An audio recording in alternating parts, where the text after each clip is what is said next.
আসসালামু আলাইকুম investing with কবির চ্যানেলে আপনাকে স্বাগতম। গত 4 দিন আগে আমার কমিউনিটি ট্যাবে আমি একটা পোস্ট দিয়েছিলাম, সেটাতে লিখেছিলাম যে আমার পরবর্তী ভিডিওতে আপনি কোন টপিক নিয়ে আলোচনা শুনতে চান। তাতে দেখা গেছে যে 527টা ভোট পড়েছে, তার মধ্যে দুইটা টপিক ছিল। একটা হচ্ছে মার্কেট কখন ভালো হবে বা কখন খারাপ হবে সেটা অনুমান করার উপায় কি, এই বিষয়ে 74% ভোট দিয়েছেন। আর কোহিনূর এই স্টকটা দীর্ঘমেয়াদের নাকি চার্ট দেখে পজিশন ট্রেডিং করব এই বিষয়ে ভিডিও দেখতে চেয়েছিলেন 26%। সো স্বাভাবিকভাবেই 527টা ভোটের ভিতরে 74% ভোট নিয়ে মার্কেট কখন ভালো হবে বা কখন খারাপ হবে এটা অনুমান করার কি উপায় থাকতে পারে ফান্ডামেন্টালি এই বিষয়টার ব্যাপারে আপনারা জানতে চেয়েছেন বিধায় এই টপিকটা নিয়েই আজকের ভিডিওটা আমি শুরু করব। তো দর্শক, আসলে আজকের ভিডিওতে মূলত দুইটা মার্কেট নিয়ে কথা বলতে হবে, একটা হচ্ছে মানি মার্কেট আর একটা হচ্ছে ক্যাপিটাল মার্কেট। সো এই দুইটার সম্পর্ক যদি আমরা বুঝতে পারি তাহলে আসলে মার্কেটের ডাইরেকশন আগামীতে কোন দিকে যাবে এটা আসলে খুব সহজ হয়ে যাবে বোঝার জন্য। আমরা এখন ভিডিওতে যাব, তবে তার আগে বলে দিচ্ছি যারা ট্রেডিং করতে চান, টেকনিক্যাল অ্যানালাইসিস কোর্স যদি কেউ করতে চান আমাকে ইমেল করতে পারেন stockanalystkabir@gmail.com এই ঠিকানায়। আর আমার regular master the market course তো আছেই। এই ভিডিওর যে পিন কমেন্টটা, ওই পিন কমেন্টে গেলে আপনি কোর্সের ডিটেল আউটলাইনটা পেয়ে যাবেন। এই ভিডিওটা আসলে একদমই সাধারণ বিনিয়োগকারীদের জন্যই আমি মনে করি প্রযোজ্য। ফিনান্সিয়াল মার্কেট আসলে কি, যে মার্কেটে ফিনান্সিয়াল প্রোডাক্টগুলো লেনদেন হয় ওইটা হচ্ছে ফিনান্সিয়াল মার্কেট। সো ফিনান্সিয়াল মার্কেটকে আপনি যদি দুই ভাগে ভাগ করেন, একটা হচ্ছে মানি মার্কেট আর একটা হচ্ছে ক্যাপিটাল মার্কেট। মানি মার্কেটে যে ইনস্ট্রুমেন্টগুলো আপনি পাবেন সেটা হচ্ছে ধরেন treasury bill, commercial paper, certificate of deposit এবং কল মানি। এবার কল মানি জিনিসটা কি এটাকে আমি একটু ফোকাস দিয়ে বলি। একটা ব্যাংকের যখন লিকুইডিটি ক্রাইসিস দেখা যায় বা তারল্য সংকট যখন হয়, ও করে কি এক রাত বা 2 রাতের জন্য অন্য কোনো ব্যাংক থেকে সে সুদের উপর টাকা ধার করে নিয়ে আসে।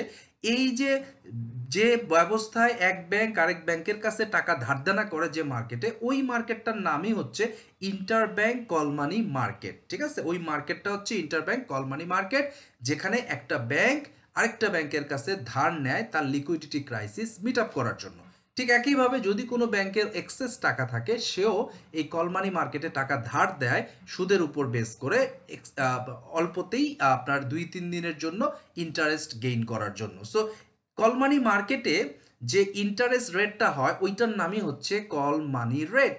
সো এই কল মানি রেটটা মানে কি, যে রেটে একদিনের জন্য বা 2 দিনের জন্য এক ব্যাংক আরেক ব্যাংকের কাছে টাকা ধার নিয়েছে যে সুদের হারে, ওইটাই হচ্ছে কল মানি রেট। তো আমরা মূলত দুটো জিনিস শিখলাম, একটা হচ্ছে মানি মার্কেট, একটা হচ্ছে ক্যাপিটাল মার্কেট। ক্যাপিটাল মার্কেট নিয়ে এখন পর্যন্ত কোনো কথা বলি নাই। মানি মার্কেটে আমরা যেটা বলছি সেটা হচ্ছে গিয়ে এই কল মানি রেট এবং কল মানি মার্কেটটা নিয়ে কথা বললাম। এবার আমরা যদি দেখি ক্যাপিটাল মার্কেট, ক্যাপিটাল মার্কেটের মেজর পার্টটা মূলত সেকেন্ডারি মার্কেট। এই মার্কেটে কি হয়, এই মার্কেটে কোম্পানিগুলো লিস্টেড হয়, কোম্পানির ইন্টারভেনশন ছাড়াই আমরা কি করি, একজন আরেকজনের কাছে ফ্রিলি তার শেয়ার হাত বদল করতে থাকি, এটাই মূলত সেকেন্ডারি মার্কেট। তো এবার আমরা একটা জিনিস বুঝবো, সেটা হচ্ছে যে সেকেন্ডারি মার্কেটে বিভিন্ন প্রকার এন্টিটি ফাংশনাল থাকে বা পার্টিসিপেট করে।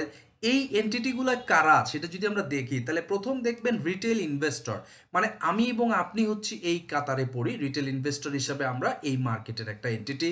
আরেকটা এন্টিটি আছে ব্যাংক, তারপর ফিন্যান্স কোম্পানিজ যেমন ধরেন IDLC, Lanka Bangla, Reliance, first finance, first finance, এই ধরনের যে নন ব্যাংক ফিনান্সিয়াল কোম্পানিজ যেগুলো, এগুলো পড়ে। ইন্স্যুরেন্স পড়ে, আর হচ্ছে মিউচুয়াল ফান্ড পড়ে। তার মানে একটা জিনিস দর্শক আপনি ভালো করে দেখেন যে বাংলাদেশের সেকেন্ডারি মার্কেটের যতগুলো এন্টিটি আছে তার মধ্যে সবচেয়ে বেশি শক্তিশালী এন্টিটি হচ্ছে ব্যাংক। অর্থাৎ অ্যাকচুয়ালি বিনিয়োগ করার মতো টাকা, সবচেয়ে বেশি টাকা কিন্তু ব্যাংকের আছে। বাকি যে এন্টিটিগুলো আছে এদের অবস্থা কেমন এটা আপনি খুব ভালো করেই জানেন। তার মানে বাংলাদেশের ক্যাপিটাল মার্কেটের বা যে কোনো দেশের ক্যাপিটাল মার্কেটের মূল যে চালিকা শক্তি বা মেজর যে প্লেয়ার ক্যাপিটাল মার্কেটের, সেটা কিন্তু ব্যাংকেরই হওয়া কথা, কারণ ব্যাংকের কাছেই সবচাইতে বেশি টাকা থাকে। সো আমাদের দেশে যদি ব্যাংক অ্যাক্টিভ হয় তাহলে মার্কেট উপরের দিকে যাওয়ার মোমেন্টাম পাবে, এটা কিন্তু খুবই সাধারণ কথা। কিন্তু যদি ব্যাংক মার্কেটে অ্যাক্টিভ না হয় তাহলে কিন্তু মার্কেট ওইভাবে উপরের দিকে যাওয়ার মোমেন্টাম পাবে না। যার কারণেই দেখেন কিছুদিন পর পর আমাদের রেগুলেটরি বলে যে ব্যাংকেরকে বলা হচ্ছে তোমরা ইনভেস্ট করো, ব্যাংকের বাধ্য করা হওয়ার চেষ্টা করা হচ্ছে। বাট যখন ব্যাংক করে ইনভেস্ট তখন মার্কেট ভালো হয়, যখন ইনভেস্ট করে না তখন কিন্তু মার্কেট খুব একটা আপওয়ার্ড মুভমেন্টে যায় না। তার মানে এই কথাটা আপনাকে স্বীকার করতে হবে যে বাংলাদেশের সেকেন্ডারি মার্কেটে যতগুলো এন্টিটি আমরা আছি তার মধ্যে ব্যাংক হচ্ছে সবচাইতে মেজর প্লেয়ার। ক্যাপিটাল মার্কেটকে ওভারঅল যদি আপওয়ার্ড মোমেন্টামে নিতে চান ব্যাংকের সাপোর্টটা কিন্তু লাগবে। ওকে, এখন বর্তমানে যে কন্ডিশন অ্যাট দিস পয়েন্ট ব্যাংকের কি এনাফ লিকুইডিটি আছে কিনা যে টাকাটা তারা ক্যাপিটাল মার্কেটে দিতে পারবে। কিছুদিন আগেও তাদের এক্সপোজার লিমিট বাড়ানো হয়েছে, তারপরেও মার্কেটে আমরা তেমন কোনো মানি ফ্লো বা তেমন কোনো অ্যাক্টিভিটি দেখতে পারতেছি না। সো তাহলে কি ব্যাংকের কি এনাফ লিকুইড মানি আছে ক্যাপিটাল মার্কেটে দেওয়ার জন্য? এই পয়েন্টে এই বিষয়টা নিয়ে যদি আমরা চিন্তা করি তাহলে এইটার উত্তর পাওয়ার জন্য আসলে আমাকে যেটা করতে হবে, মানি মার্কেটের কারেন্ট সিচুয়েশনটা কি এই জিনিসটা আমাকে বুঝতে হবে। সো এই মানি মার্কেটের কারেন্ট সিচুয়েশন বুঝতে গেলে আপনাকে বাংলাদেশ ব্যাংকের ওয়েবসাইটে গিয়ে এই কল মানির বিষয়টা একটু দেখে আসতে হবে। চলেন আমরা একটু দেখে আসি। আপনি গুগলে গিয়ে জাস্ট খালি লিখবেন কল মানি রেট। এই কল মানি রেট দিয়ে যদি আপনি এন্টার দেন তাহলে এই যে দেখেন বাংলাদেশ ব্যাংকের কল মানি রেটের যে পেজটা এটা চলে আসবে। আপনি এটাতে যদি ক্লিক করেন তাহলে দেখেন গত বৃহস্পতিবার 26শে জানুয়ারি 2003-এ কল মানি মার্কেটে টোটাল এই জায়গায় আপনার ওভারনাইট ভিত্তিতে মানে একদিনের জন্য 5,002 কোটি টাকা লেনদেন হয়েছে এবং নাম্বার অফ ডিল কত 99, মানে 99টা ডিলে আপনার 5,002 কোটি টাকার হাত বদল মানে লেনদেন হয়েছে। মানে একজন ধার দিছে আরেকজন নিছে, তার মানে কোনো না কোনো ব্যাংক অথবা কয়েকটা ব্যাংক মিলে 5,002 কোটি টাকা তারা ধার করছে এক রাতের জন্য এবং হাইয়েস্ট 7.50% সুদ দিতে রাজি হয়েছে, লোয়েস্ট ছিল 6%, অ্যাভারেজ যদি করি 6.98% ইন্টারেস্ট রেটে 5,000+ কোটি টাকা একদিনের জন্য বাংলাদেশের বিভিন্ন ব্যাংক ধার করেছে এবং যাদের কাছে টাকাগুলো ছিল তারা আবার ধার দিয়েছে।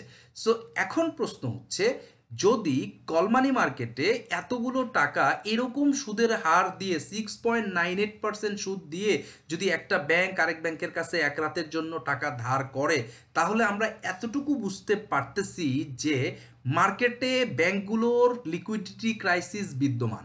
যদি লিকুইডিটি ক্রাইসিস না থাকতো তাহলে একদিনের জন্য 6.98%, 3 দিনের জন্য 7.25%, ইভেন 5 দিনের জন্য ধার করতেছে 8.25%, 6 দিনের জন্য ধার করছে 8.50%। তার মানে এই ব্যাংকগুলোর অনেকগুলো ব্যাংক বাংলাদেশে অলরেডি এমন সিচুয়েশনে পড়ে গেছে তাদের প্রতিদিনের তারল্য সংকট মেটানোর জন্য ক্যাপিটাল মানি মার্কেট থেকে অন্য ব্যাংকের কাছে প্রচুর পরিমাণে হাই রেট অফ ইন্টারেস্টে তাকে টাকা ধার করতে হচ্ছে। তার মানে তার মার্কেটে মানে ইনভেস্ট করার মতো কোনো সিচুয়েশন নাই। এখন প্রশ্ন হচ্ছে তাহলে কেউ না কেউ তো এদেরকে টাকা ধার দিচ্ছে, তার কাছে তো টাকা আছে, সে তো চাইলে মার্কেটে আসতে পারে তার টাকাটা নিয়ে। এটা সত্য কথা, সে আসতে পারে, কিন্তু বুঝতে হবে সে যদি এরকম ব্যাংক টু ব্যাংক ট্রানজ্যাকশনে মানি মার্কেটে যদি ওভারনাইট 7% বা 6.98% সিকিউরড লোন দিয়ে ইনকাম করতে পারে তাহলে তার কি কারণে ক্যাপিটাল মার্কেটে রিস্কে আসতে হবে এই জিনিসটা আপনি বুঝেন। তার মানে মার্কেটে যখন ব্যাংকগুলোর যখন তারল্য সংকট দেখা দেয় তখন কল মানির রেটটা বাড়তে থাকে, তার মানে তারা ক্রাইসিসে আছে। আর আমরা বলতেছিলাম যে মেজর প্লেয়ার কিন্তু ব্যাংক। ওভারঅল মার্কেট আপওয়ার্ড মুভমেন্টে মানে 1,500 কোটি, 1,600 কোটি, 2,000 কোটি, 2,500 কোটি টাকার ট্রেড ভলিউম বাড়াইতে গেলে ব্যাংকের ইনভলভমেন্ট লাগবে। আমার আপনার মতো রিটেল ইনভেস্টর দিয়ে এই 500 কোটি, 700 কোটি, 800 কোটি টাকাই ট্রেড হবে, এর বেশি ট্রেড করা সম্ভব নয়। সো 1,500 কোটি থেকে 2,000 কোটি টাকা ট্রেড করতে গেলে ব্যাংকগুলোর পার্টিসিপেশন লাগবে। এখন ব্যাংক নিজেই যদি তাদের তারল্য সংকট মেটানোর জন্য আরেক ব্যাংকের কাছে একদিনের জন্য 6.98% সুদ নেওয়া শুরু করে তাহলে তারা মার্কেটে আসবে কোত্থেকে? সো এই পয়েন্টটা আমি আপনাকে আপাতত মনে রাখতে বলতেছি। এবার আমরা একটা এক্সেল শিট দেখতে চাচ্ছি। দর্শক, এই একটা এক্সেল শিট আমি বানাইছি। এইখানে 2018 সালের জুলাই মাস থেকে শুরু করে 26 জানুয়ারি 2023 সালের ডাটাটা ইনসার্ট করা হয়েছে। এই যে দুইটা ডাটা, একটা হচ্ছে কল মানি রেটেড ডাটা আপনি পাবেন এইটা, আর এইটা হইতেছে DSEX ইন্ডেক্সের সূচকটা কোথায় ছিল। সো এই যে নীল কালার যেটা গাঢ় নীল এটা হচ্ছে DSEX ইন্ডেক্স, আর এই যে হলুদ কালারের যেটা এটা হইতেছে গিয়ে আপনার কল মানি রেটের যে পার্সেন্টেজ সেইটা। এই ডান দিকের 1 থেকে 8 এটা হচ্ছে কল মানি রেট, আর এই বাম দিকের যে 1000 থেকে 8000 এটা হচ্ছে আমাদের ইন্ডেক্স। সো এই এক্সেল শিটটা দিয়ে আমি হিস্ট্রিক্যাল ডাটা প্লটিং করে এটা বোঝার চেষ্টা করছি যে কল মানি মার্কেটের কোন কোন সিচুয়েশনে মার্কেট আসলে কি করে। সো এই এক্সেল শিটটা যদি কারো প্রয়োজন হয় চাইলে আপনারা, এটা তো 18 সাল থেকে আমি করছি, আপনারা আমার কাছ থেকে নিয়ে আপনারা যদি ধরেন 2012 বা 10-এর ডাটা দিয়েও শুরু করেন তাহলেও কিন্তু আরও বেটার একটা পিকচার আপনি পাবেন। সো এখানে আমি ত্রৈমাসিক ভিত্তিতে নিছি, চাইলে আপনি মান্থলি বেসিসেও নিতে পারেন। তো যাই হোক, এটা যদি দরকার হয় এক্সেল শিটটা আমাকে ইমেল করেন, আমি আপনাকে দিয়ে দিব। এখানে আসল যে কথাটা সেটা একটু দেখেন। সো এই জায়গাটা যদি প্রথমে দেখি 2018 সালে কল মানি রেট ছিল 2.54% আর DSEX ইন্ডেক্স ছিল 5322। কল মানি রেট এখানে একটু একটু করে বাড়ছিল, বাড়তে বাড়তে এখানে 5.03 বা 5.09 পর্যন্ত উঠছিল, আর সূচকও কিন্তু এখান থেকে কমতে কমতে 4409 পর্যন্ত আসছিল। তারপরে একটা সময় দেখলাম কল মানি রেট যখন কমে গেল 1.83, 1.83, 1.85-এ নামলো, তখন দেখেন তার কল মানি রেট যখন কমছে তখন মার্কেট আবার 5400, 5900, 6900 এরকম করে আপ হওয়া শুরু করলো।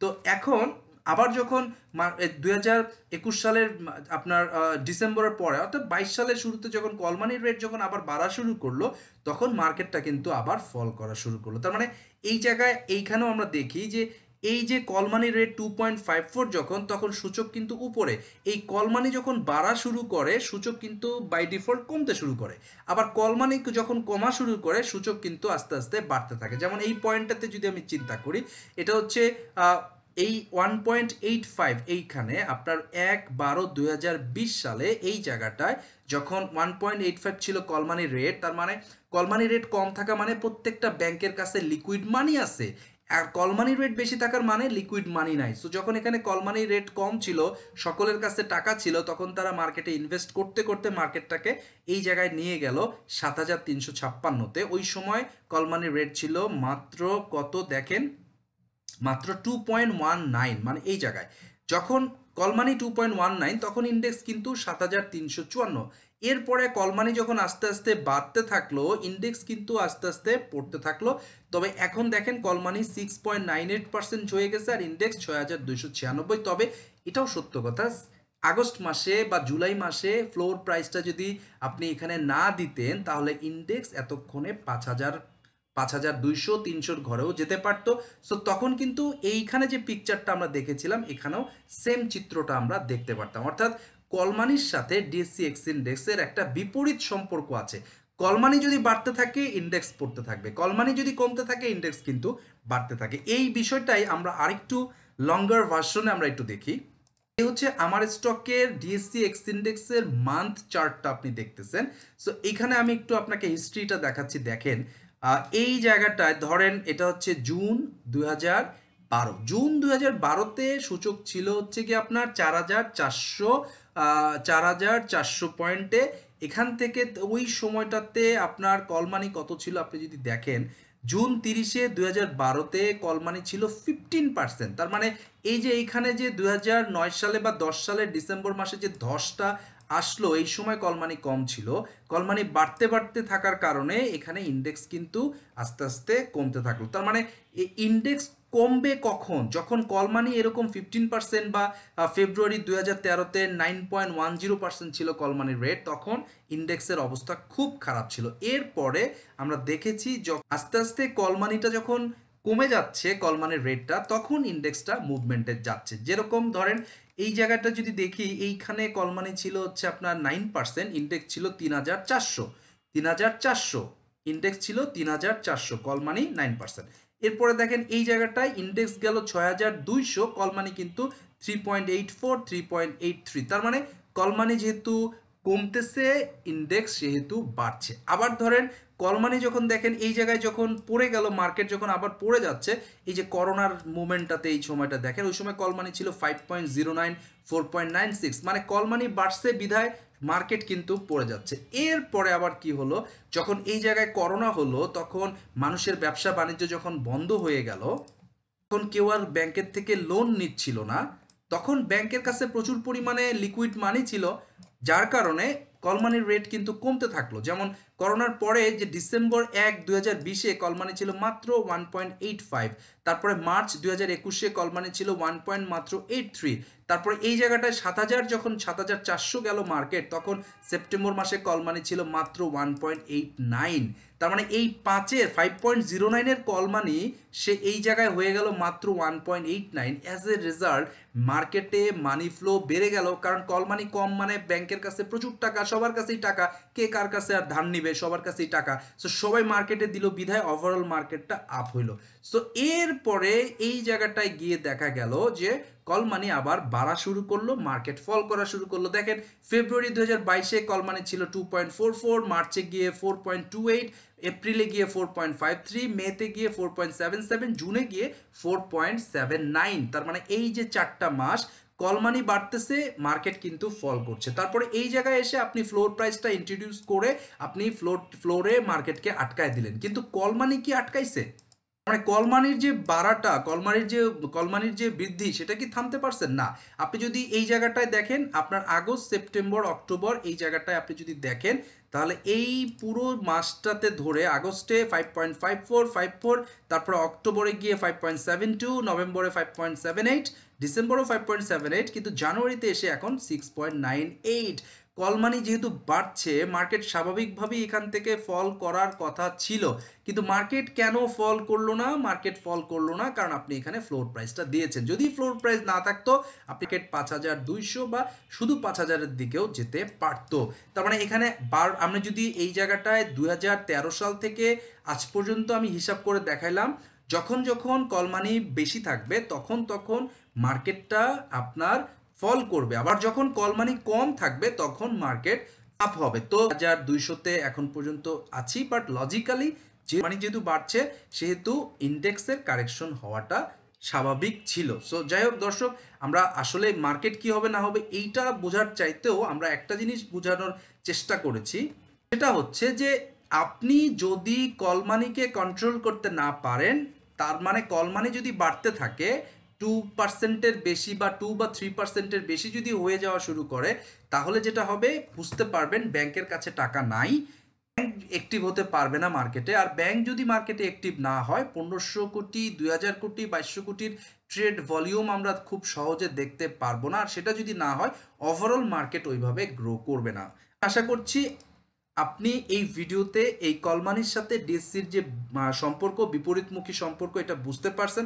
সো আপনার আমার কাজ হবে, আপনি যদি চান তাহলে বাংলাদেশ ব্যাংকের এই ওয়েবসাইটে গিয়ে এই কলমানির রেটটা আপনি ফলো করতে পারেন। আপনি যদি এই জায়গাটায় ক্লিক করেন, রেঞ্জ অফ ডেট দেন, অথবা প্রিভিয়াস ডাটা সার্চ করতে চান, এখানে আপনি যদি ক্লিক করেন, ধরেন আপনি 16 সালের ডাটা দেখতে চান বা 17 সালের ডাটা দেখতে চান, আপনি জাস্ট এখানে 17 সাল সিলেক্ট করবেন। 17 সিলেক্ট করে ধরেন 17 ফেব্রুয়ারি থেকে ডাটা দেখতে চান, 1 তারিখ থেকে, তাহলে আপনি এখানে যদি সার্চ দেন, তাহলে ও আপনাকে 17 সালের ডাটা পর্যন্ত দেখাবে। এই হচ্ছে ডাটা, যত নিচে যাবেন প্রিভিয়াস ডাটা আপনি দেখতে পারবেন। এই যে 17 সাল চলে আসছে। সো কোন সালে কোন দিন কত ছিল তার কল মানি রেট, পুরোটা দেখতে পারবেন। এই ডাটাগুলো প্লটিং করে আপনি নিজেই একটু দেখেন মার্কেটের সাথে সম্পর্কটা কি। সো যারা চিন্তা করেন মার্কেট কেমনে ভালো হবে কি খারাপ হবে, বা ওভারঅল মার্কেট নিয়ে যারা চিন্তা করেন যে DSEX ইন্ডেক্স বা ওভারঅল মার্কেট কবে ভালো হবে, সেইটা যদি বুঝতে চান, তাহলে প্রতিদিন আপনি চাইলে এখানে টাইম টু টাইম এখানে আসবেন এবং এখানে দেখবেন কল মানি বাড়তির দিকে না কমতির দিকে। যদি দেখেন যে 2 মাস 3 মাস 4 মাস ধরে ধারাবাহিকভাবে কল মানি ফল করছে, তাহলে আপনি বুঝতে পারবেন মার্কেট আপ হবে।